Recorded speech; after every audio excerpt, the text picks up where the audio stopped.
இன்னைக்கு கருத்து போலாமா? பணம் இல்லாம கனவை அடைய முடியுமா? அதுக்கு வழி இருக்கா? முதல் கேள்வி. நான் ரொம்ப கூலி வேலை செய்றேன். என் குழந்தை டாக்டர் ஆக்கணும், இன்ஜினியர் ஆக்கணும்னு ஆசைப்படுறேன். அப்ப நான் தனியார் பள்ளிக்கூடத்துல சேர்த்தா, சிபிஎஸ்சில சேர்க்கிறதா, மெட்ரிகுலேஷன்ல சேர்க்கிறதா, இல்ல சமச்சீர் பள்ளிக்கூடத்துல சொல்லி கொடுக்குறாங்களே மெட்ரிகுலேஷன் ஸ்கூல்ல நான் அங்க போய் சேர்க்கிறதா, இல்ல கவர்மெண்ட் ஸ்கூல்ல சேர்க்கிறதா? இந்த கேள்வி வரும். பலர் பீஸை கட்டிட்டோம், பணத்தை கஷ்டப்பட்டு வாங்கியும் சேர்த்துட்டீங்க, பிரயோஜனம் என்ன? நான் ஆல்ரெடி நிறைய வீடியோவில் சொல்லியிருக்கேன். பணத்தை வந்து நீங்கள் என்ன பண்ணுவீங்க, தனியார் பள்ளிக்கூடத்தில் கொண்டு போய் போடுறத விட உங்கள் பிள்ளைங்க பேங்க் அக்கௌண்ட்டில் அவங்க ஃப்யூச்சருக்காக சேர்த்து வைங்க. சரியா? ஓகே. பணமே இல்லாமல் காசே இல்லாமல் ஜெயிக்க முடியுமா வாழ்க்கையில்? அதை பற்றின கதையை தான் இன்னைக்கு தெரிஞ்சுக்க போகிறீங்க. புரோபல்னு ஒருத்தர் இருந்தார். அவர் எம்பிஏ படித்தார் அகமதாபாத்தில். எம்பிஏ கம்ப்ளீட் பண்ணார். அவருக்கு வந்து ஒரு நல்ல கம்பெனியில் என்ன கொடுக்குறாங்க, ஒரு வேலை கொடுக்குறாங்க. மாதம் 1 லட்சம் ரூபாய் சம்பளம். ஏசி ரூமில் உட்காந்துருக்கலாம். ஆனால் அவர் என்ன பண்ணார், நான் போக மாட்டேன்ட்டார். அவர் படித்தது என்னது, MBA, master of business administration. அவர் என்ன பண்ணார் தெரியுமா, தான் கிட்ட உள்ள பணத்தை வச்சு ஒரு சின்ன ஒரு அடுப்பை ரெடி பண்ணார். அந்த அடுப்பில் வந்து ஒரு பாத்திரம், டீ போடுறதுக்கு ஒரு பாத்திரம், ஒரு டீ தூள், சர்க்கரை, இது மட்டும்தான், கிளாஸு, இதை மட்டும் அரேஞ்ச் பண்ணார்.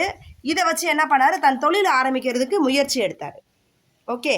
நான் ஏன் வேலைக்கு போகணும், நான் வேலைக்கு போகிறதுக்கு பதிலாக பல பேர் அப்போ என்ன சொன்னாங்க, டே பைத்தியமாடா நீ இவ்வளோ படிச்சுட்டு கடைசியில் எம்பிஏ படிச்சுட்டு டீ விற்கிற. அப்போ சொன்னாராம், பிஸ்னஸ் அட்மினிஸ்ட்ரேஷன் நான் படித்தேன். அப்போ அவர் என்ன படிச்சிருக்காரு, அவ்வளோ பெரிய டிகிரி படிச்சிருக்காரு. ஆனால் அவருக்கு டிகிரி பெருசாக தெரியல. சரியா? அவர் என்ன பண்ணார் தெரியுமா, தான் கழுத்தில் ஒரு போர்டை மாட்டிக்கிட்டார், டீ விற்கிறவர்னு சொல்லிட்டு ஒரு போர்டை போட்டுட்டு அங்கே வர்றவங்களுக்கு எல்லாருக்கும் டீ விற்று கொடுத்தாராம். அந்த டீ விற்று கொடுத்து அந்த டீ விற்று காசு வரும்ல, அந்த பணத்தை வச்சு என்ன பண்ணார், அங்கே வர கூலி வேலை செய்கிறவங்களெல்லாம் பார்த்தா என்ன பண்ணுவார், இன்னைக்கு சார் டீ சாப்பிடுங்க சார், டென்ஷன் போகும், உங்களுக்கு வந்து பூஸ்டப் பண்ணிகிட்டே இருப்பாரா பேஸில். இப்படியே அவர் பார்த்தீங்கன்னா ஒரு 100 ஃப்ரான்ச்சைஸ் ஓப்பன் பண்ணார். அதே மாதிரி தன்கிட்ட யார் உதவி வந்து கேட்டாங்களோ, படிப்புக்கு உதவி செய்யணுமோ அதுக்கு பணம் கொடுத்து உதவி செஞ்சார். இன்ஸ்டாகிராம், ஃபேஸ்புக் அப்படின்னு அவருடைய சக்ஸஸையே எல்லாரும் பேச ஆரம்பித்தாங்க. எவ்வளோ பெரிய கிரேட் அச்சீவ்மெண்ட்டு. சரியா? டிகிரியை பெருசாக நினைக்கல. ஓகேவா? இன்னொன்று வந்து பார்த்தீங்க அப்படின்னா, அவர் உட்காந்துருக்கிற அந்த சேர் இருக்குல்ல, ஓகே, நிற்கிற இடம், நம்ம எங்கே நிற்கிறோம் அப்படிங்கிறத பெருசாக நினைக்கல. ஓகேவா? காசை பெருசாக நினைக்கல. ஆனால் அவருடைய மனசில் எது மட்டும் பெருசாக இருந்தது, கனவு மட்டும் பெருசாக இருந்தது, தான் ஜெயிக்கணுங்கிற ஒரே ஒரு நோக்கம். சரியா? இன்னொரு கதை சொல்கிறேன் கேளுங்க. ஒரு பெண்ணு சாதித்த கதை. ஓகே. அவள் எல்லாருமே அவகிட்ட வந்து ஒரே ஒரு சேர் தான் இருந்துச்சு, ஒன்றுமே கிடையாது, கையில் காசு. எப்படி வேலை செய்யுதுன்னு யோசிச்சாங்க. அப்போ தான் யோசிக்கும் போது என்ன பண்ணுறாங்க, ஒரு முடிவு எடுக்கிறாங்க, நம்ம வந்து பணம் சம்பாதிக்கணும், என்ன பண்ணலாம். அப்போ அந்த சேரில் வந்து உட்காந்துக்கிட்டு அங்கே பக்கத்தில் உள்ள பசங்களாம் இருப்பாங்கள்ல, ஸ்கூல் போகிற பசங்களெல்லாம் கூப்பிட்டாங்க. ஒரு நாள் அவங்களுக்கு பாட்டு சொல்லி கொடுக்குறது, அதுக்கடுத்து கதை சொல்கிறது, அடுத்து பாடம் எடுக்கிறது அப்படின்னு டியூஷன் எடுக்க ஆரம்பித்தாங்க. ஒரு வருமானம் வந்துச்சு. ஓகேவா? அதுக்கடுத்து என்ன பண்ண ஆரம்பித்தாங்க, அவங்களுடைய புகழ் பக்கத்துலலாம் பரவச்சு. இந்த பொண்ணு வந்து ரொம்ப நல்லா சொல்லித்தரா.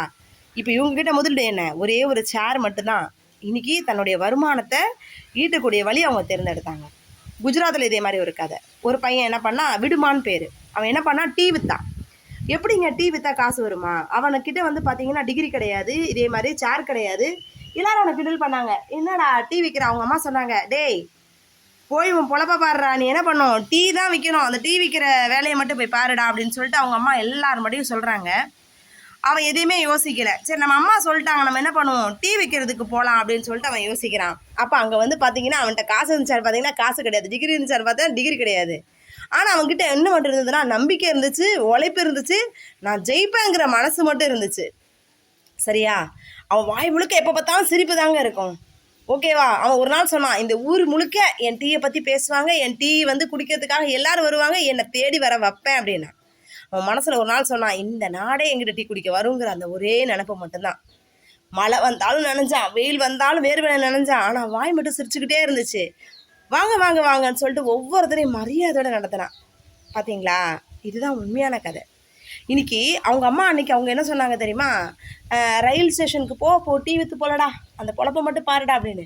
இன்னைக்கு இதே மாதிரி நம்ம ஊரில் எத்தனை பேர் பாருங்கள், பழம் விற்கிற வியாபாரிகள் பார்த்துருக்கீங்களா? 10 ரூபா பழங்களை வந்து 10 ரூபாய்க்கு கூறாக விற்று, வியாபாரத்தில் வந்து காய்கறிகளை விற்று இன்னைக்கு கூலி வேலைக்கு போகிறது பதிலாக நான் ஒரு முதலாளித்துவத்துக்கு ஒரு பிஸ்னஸ் மேனாக தான் இருக்கணும்னு ஆசைப்பட்றாங்க. அப்போ உங்களோட வருமானம் பல மடங்காகும். புரியுதுங்களா? வேலைக்கு போகிறதுனால கிடையாது.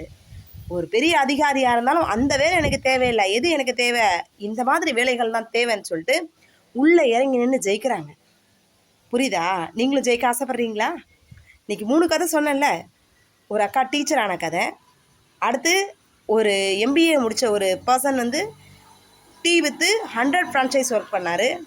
ஓகேவா? அடுத்து இன்னொருத்தர் என்ன பண்ணார், குஜராத்தில் அவர் ஒரு டீ ஷாப் ஓப்பன் பண்ணார்.